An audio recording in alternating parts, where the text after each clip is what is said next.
ম্যাগুয়ারে ফুরলো ইউনাইটেডের অ্যানফিল্ড আক্ষেপ। 4 ম্যাচ হেরে লিভারপুলে উদ্বেগ। গোল নাই, অ্যাসিস্ট নাই, তবুও নায়ক ভিনিসিয়াস। ইতালিতে নেকো পাঁচবাজ। বায়ার্নে কেইন বন্দনা, লিগ আতে পিএসজি সবার ওপরে না। শনি রবির ফুটবলে ঘটে গেছে এমন কত ঘটনা। মঙ্গল বুধবারে আছে চ্যাম্পিয়ন্স লিগও। চলুন আমরা সোমবারে কথা বলি ফুটবল নিয়ে, যা ঘটেছে, যা আরো ঘটতে যাচ্ছে, যা আপনি দেখেছেন, যা হয়তো মিস করে গেছেন, সবকিছুই 5 পয়েন্টে। নাম্বার 1 শুরু করবো আমরা প্রিমিয়ার লিগ দিয়ে, টার্নিং দ্য টেবলস। মাসখানেক আগে যখন আর্সেনালের সঙ্গে লিভারপুলের পয়েন্টের দূরত্ব ছিল 5, তখন আমরা ভেবেছিলাম যে আর্সেনাল এই দূরত্ব ঘোচাবে কি করে। লিভারপুল কি আসলেই প্রিমিয়ার লিগের টাইটেলটা নিয়ে বাড়ি ছুটছে? অথচ সেই লিভারপুল এখন পয়েন্ট টেবিলের শীর্ষস্থান থেকে নেমে তো গেছেই, তারা টানা 4 ম্যাচ হেরে বিপদে পড়ে গেছে। কি করে তারা অ্যানফিল্ডে হারলো? সেই হারে তাদের খলনায়ক ইউনাইটেডের নায়ক হ্যারি ম্যাগুয়ার। 10 বছর ধরে অ্যানফিল্ডের এই মাঠে প্রিমিয়ার লিগের কোনো ম্যাচ জিততে পারছিল না ম্যানচেস্টার ইউনাইটেড। এমনকি সেই কোচ রুবেন আমোরিম, যিনি প্রিমিয়ার লিগে কখনোই টানা 2 ম্যাচ জয়ের স্বাদ পান নাই কোচ হিসেবে আসার পর প্রায় বছরখানিক হয়ে যাওয়ার সময়ও, তখন সেই গ্যারাকল ঘুচল এই হ্যারি ম্যাগুয়ারের গোলে। এবং যে মঞ্চ প্রস্তুত ছিল অ্যানফিল্ডের মাঠে, তাতে সম্ভবত এই হ্যারি ম্যাগুয়ারেরই গোল করতে হতো। দেখুন, অ্যানফিল্ডে ইউনাইটেডের জন্য ম্যাচটা যে কঠিন হবে এটা সবাই জানতেন, কিন্তু ব্রায়ান এমবুমের গোলে যখন তারা লিড নিল, তখন ইউনাইটেডকে দেখে মনে হলো যে তারা একটা প্রপার প্ল্যান নিয়ে এসছে অ্যানফিল্ডে। তারপরে কোডি গাকপোর সেকেন্ড হাফের ইকুয়ালাইজার, যখন ম্যাচটা ঘুরে গেল পুরোপুরি, আর অ্যানফিল্ড দেখে মনে হলো এবার ইউনাইটেড বোধ হয় তাদের হাঁটু কাঁপাকাঁপি অবস্থায় আবারও যাবে, শেষের দিকে গোল খাবে এবং আবারও ম্যাচটা হেরে বসবে। কিন্তু তখন ত্রাতার ভূমিকায় চলে এলেন হ্যারি ম্যাগুয়ার। যে ম্যাগুয়ার ইউনাইটেড ছাড়বেন এরকম একটা গুঞ্জন প্রবলভাবে ছিল, ইউনাইটেডের সমর্থকেরা পর্যন্ত তাকে খুব একটা পছন্দ করতেন না। তিনি যাই করতেন তাই হয়ে যেত ট্রল। এইরকম একটা পরিস্থিতির ভিতর থেকে একজন কাল্ট হিরো যদি ওই ম্যাচ নায়কের বেশে জেতাতে পারতেন, তাহলে সেই লোকটা একজনই হতে পারতেন, তিনি হচ্ছেন হ্যারি ম্যাগুয়ার। যখন ইউনাইটেড আর লিভারপুল দুই দলের টাইটেলও এখন সমানে সমান হয়ে গেছে, সেই মুহূর্তে এই রকম মাঠে গিয়ে সমর্থকদের চুপ করিয়ে দেওয়ার কাজটা হ্যারি ম্যাগুয়ার করেছেন। এই হ্যারি ম্যাগুয়ারকে ইউনাইটেড কিনেছিল লেস্টার সিটি থেকে। লেস্টার সিটির নামটা শুনলে আপনার মাথায় সবার প্রথমে আসে হামজা চৌধুরীর নাম। হামজা চৌধুরী এবং হ্যারি ম্যাগুয়াররা এককালে একসঙ্গে খেলেছেন। সেই সময় তাদের দলের কোচ ছিলেন ব্রেন্ডন রজার্স, এবং ব্রেন্ডন রজার্সের একটা অতীত রেকর্ড ফিরিয়ে এনেছেন হ্যারি ম্যাগুয়ার লিভারপুলকে হারিয়ে দিয়ে। কি সেই রেকর্ড? রেকর্ডটা হচ্ছে টানা 4 ম্যাচ হারের রেকর্ড। সবশেষ 2014 সালে লিভারপুল টানা 4টা ম্যাচ হেরেছিল, এবং সেই সময় লিভারপুলের ম্যানেজার ছিলেন ব্রেন্ডন রজার্স। ওই রজার্সের আমল যখন শেষ হলো, যখন ইয়র্গেন ক্লপ এলেন, এরপরে লিভারপুলের নতুন করে রিভাইভ হওয়া শুরু, লিভারপুলের এই অবস্থানে আসা। এর মাঝে আর্নে স্লট এসে তিনিও প্রিমিয়ার লিগ টাইটেল একটা জিতে ফেলেছেন, কিন্তু এখন এই টানা 4 হারের পরে প্রশ্ন উঠেই গেছে স্বাভাবিকভাবে যে লিভারপুলের কি আসলেই প্যানিক করা উচিত? লিভারপুল কেন টানা 4টা ম্যাচ হারলো? অথচ এই লিভারপুল না সিজনের শুরুতে সবার ফেভারিট ছিল। তারা ট্রান্সফারে যে ধরনের বিজনেস করেছে, যেরকম টাকা তারা খরচ করেছে, এরপরে লিভারপুলের সঙ্গে কি এই রেকর্ডগুলো যায়? দুশ্চিন্তা আসলে কোথায়? দেখুন, আর্নে স্লট যে দলটা এখন পেয়েছেন, সেটা নিয়ে তিনি এখনো কাজ করে সফল হতে পারেন নাই। এর আগের সিজনে তিনি যে দল নিয়ে খেলছিলেন, যে দল তার অধীনে খেলেছে, সেটা ছিল মূলত ইয়র্গেন ক্লপের দল। তার ভেতরে তিনি গ্র্যাভেনবার্গকে নতুন করে আবিষ্কার করেছিলেন, যেটা লিভারপুলকে সাহায্য করেছিল গতবার প্রিমিয়ার লিগের টাইটেলটা জিততে। অথচ এই আগের মৌসুমের সঙ্গে এই মৌসুমে লিভারপুলের এখনো পর্যন্ত যে প্রিমিয়ার লিগের 8টা ম্যাচ, তার ভেতরে যদি আপনি তারতম্য করেন, তাহলে আপনি বুঝতে পারবেন লিভারপুলের সমস্যাটা আসলে কোথায়। লিভারপুল চান্স ক্রিয়েট করছে, লিভারপুল এক গাদা সুযোগ ইউনাইটেডের বিপক্ষেও তৈরি করেছিল, কিন্তু তারা গোল যেভাবে হজম করছে, সেটাই তাদেরকে ম্যাচ থেকে ছিটকে দিচ্ছে। 2024-25 মৌসুমের সঙ্গে আপনি 2025-26 মৌসুমের যে ডেটাটাই মেলান না কেন, সেখানে আপনি দেখবেন 2024-25-এ লিভারপুল ছিল ঢের ঢের এগিয়ে। লিভারপুল আরও একটা জায়গাতে ভুগছে বা ধুকছে। লিভারপুলের মিডফিল্ডের দিকে একবার তাকানো যেতে পারে। অ্যালেক্সিস ম্যাকঅ্যালিস্টার পুরো ম্যাচে যতক্ষণ তিনি ছিলেন মোটে 21টা টাচ বলে তিনি করেছেন একজন মিডফিল্ডারের কাছ থেকে। এটা একেবারেই অপ্রতুল, তাও আবার ম্যাকঅ্যালিস্টারের মতো মিডফিল্ডারের কাছ থেকে।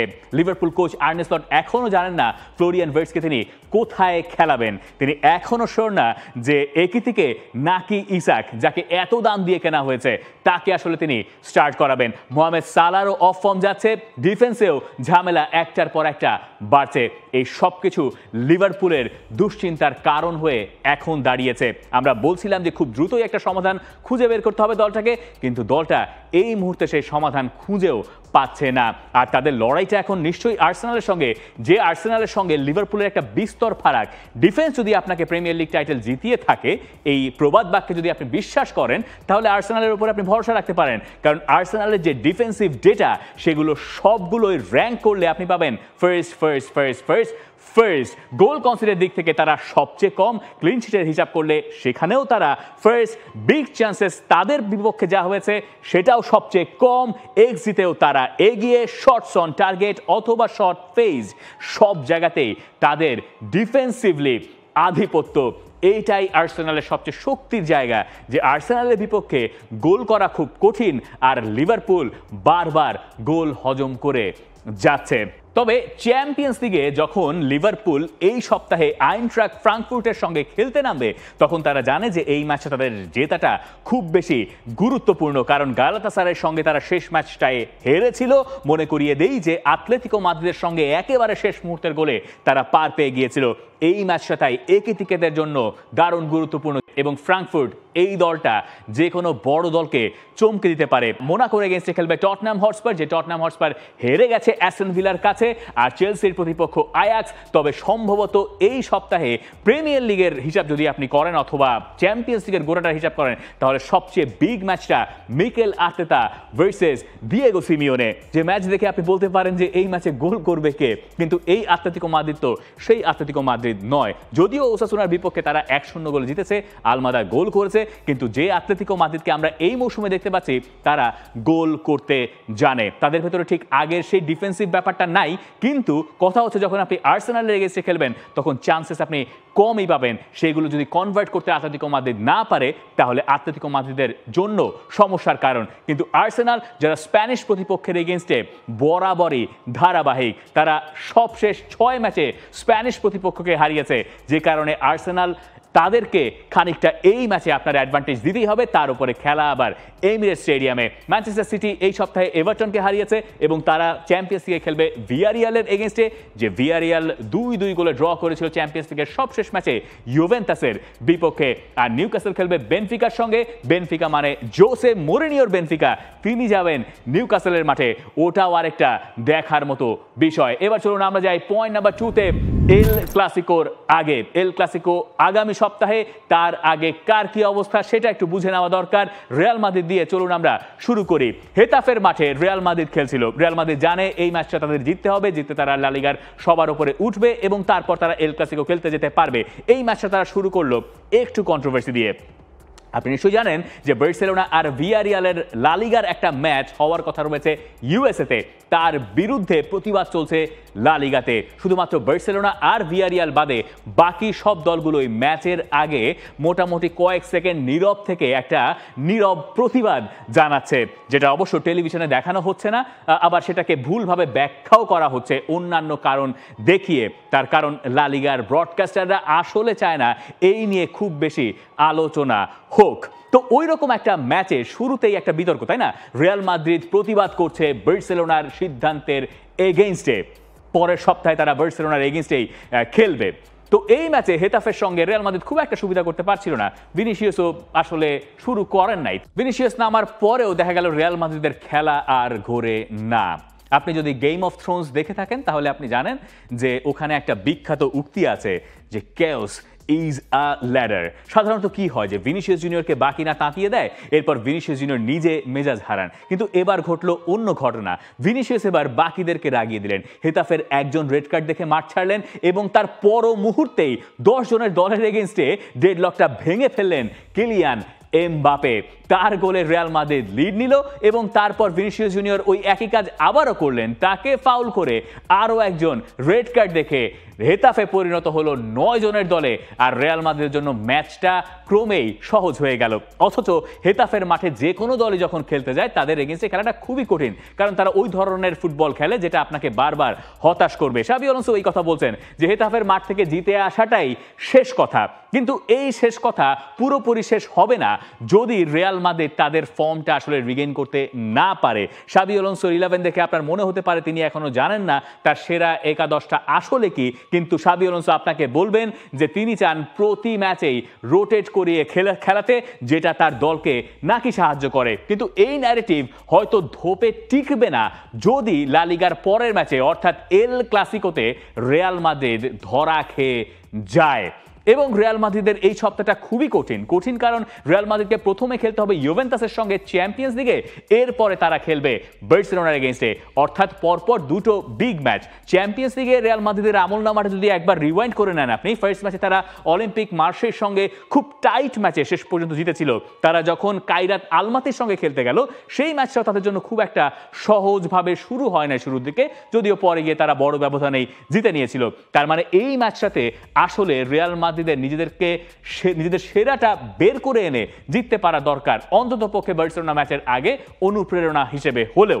আর বার্সেলোনা এই সপ্তাহে খেলবে অলিম্পিয়াকোসের বিপক্ষে, যে অলিম্পিয়াকোস আপনি তাদের মালিককে হয়তো চিনবেন, সেই মালিকের নাম হচ্ছে মারেনিকাস, মানে নটিংহ্যাম ফরেস্টের যে মালিক তিনি আবার গ্রিক ক্লাব অলিম্পিয়াকোসেরও মালিক। তাকে আপনি হয়তো এই ম্যাচে দেখবেন বার্সেলোনার সঙ্গে যখন এই খেলাটা হবে। তো ওই মালিক তো আবার নটিংহ্যাম ফরেস্টের কোচ আঞ্জ পোস্তেকোগ্লুকে 39 দিন পরে স্যাকও করেছেন। তো ওই মালিকের এগেইনস্টে বার্সেলোনার ম্যাচ, বার্সেলোনা নিয়েও তো কথা বলা দরকার, তাই না? বার্সেলোনা উতরে গেছে ঠিকই, মানে তারা ম্যাচটা জিতেছে রোনাল্ডো আরাউজোর একেবারে শেষ দিকের গোলে, কিন্তু বার্সেলোনার জন্য আসলেই দুশ্চিন্তার বেশ কিছু কারণ আছে। এখন আপনি প্রশ্ন তুলতেই পারেন যে জিরোনার এগেইনস্টে যে দলটা রেলিগেশন জোনে অবস্থান করছে তাদের এগেইনস্টে যখন আপনি এতগুলো চান্স কনসিড করবেন তখন কি আপনার প্লেইং স্টাইলটা পরিবর্তন করা দরকার? গত মৌসুমে তাদের ডিফেন্সিভ হাইলাইনটা শেষ পর্যন্ত তাদেরকে ডেলিভার করেছে, তারা লা লিগা শিরোপাটা জিতেছে, কিন্তু এবারও কি সেটা কাজ করবে? ওই একই কারণে তো তারা আবার চ্যাম্পিয়ন্স লিগের সেমিফাইনালে নাটকীয়ভাবে হেরেছিল। তো ওই একই কৌশলে বার্সেলোনা এই সিজনেও ধরা খাচ্ছে, দুটো ম্যাচ হারের পরে এই ম্যাচেও তারা বিপদে পড়ে গিয়েছিল, ড্র করতে তারা বসেছিল। তো প্লেইং স্টাইলকে আসলে পরিবর্তন করা প্রয়োজন? এই প্রশ্নের জবাব আপনি বার্সেলোনা সমর্থকদের কাছ থেকে পাবেন যে প্লেইং স্টাইল হয়তো পরিবর্তন করা প্রয়োজন নয়, কিন্তু কি করতে হবে সেটা হান্সি ফ্লিক আর পেদ্রি আমাদেরকে বলে দিচ্ছেন।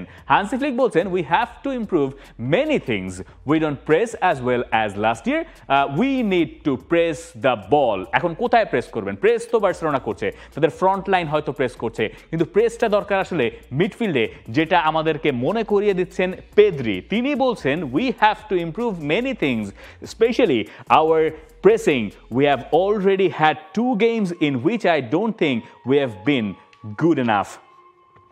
তিনি বলছেন যে মিডফিল্ডে আমাদের ইন্টেন্সিটি কমে গেছে। এখন তার পেছনে কারণ কি একটা হতে পারে?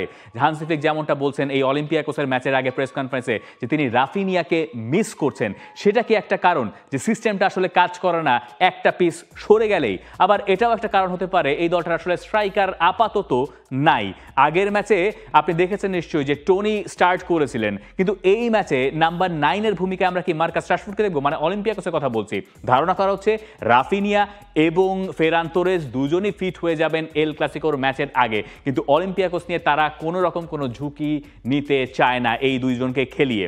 আবার অলিম্পিয়াকোসের সঙ্গে জেতাটা বার্সার জন্য গুরুত্বপূর্ণ, কারণ পিএসজির কাছে তারা সবশেষ চ্যাম্পিয়ন্স লিগের ম্যাচে হেরেছিল।